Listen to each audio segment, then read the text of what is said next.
नमस्कार दर्शक बंधु आपण मानकु मो चैनल को स्वागत। आज आम प्रस्तुत करवा आलू पत्रर पत्रपोड़ा।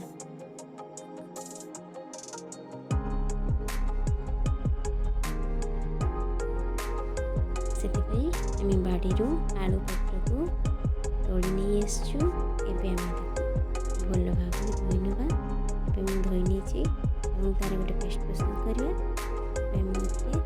कंचा लंका पियाज और रसुण को नहीं तार गोटे पेस्ट प्रस्तुत करने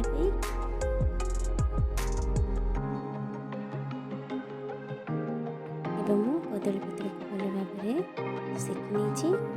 आम आलू जोटा कि छोट छोट कर रखी कदली पत्र एड करना। आम पेस्ट प्रस्तुत करूँ पेस्ट को एड करना। आम अल्प लंका गुंड को एड करना। हल्दी गुंड को एड करना। लुण को एड करना।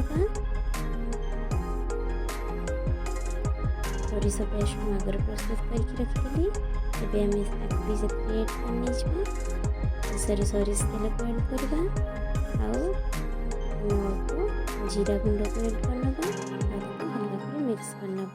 देखो आम ये भाव में मिक्स करनी। आम कभर करना।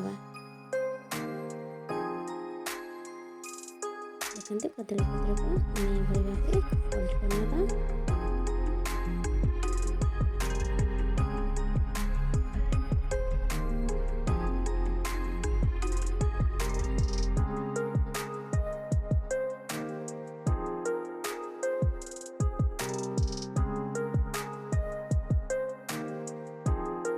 कदली पत्र को आम एमती कटा साहाଯ୍य सिक्योर करनी। एवं आम चूल्ही को प्रस्तुत करवा। चूल्ही आम निआ रेडी अच्छी।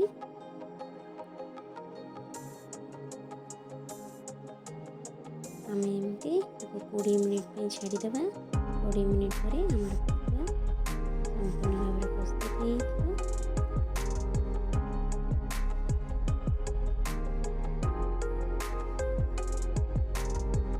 देखते शेष आमर पत्र पोड़ा होम देखो खोलिकी देखा कमी आम पत्र पोड़ा ये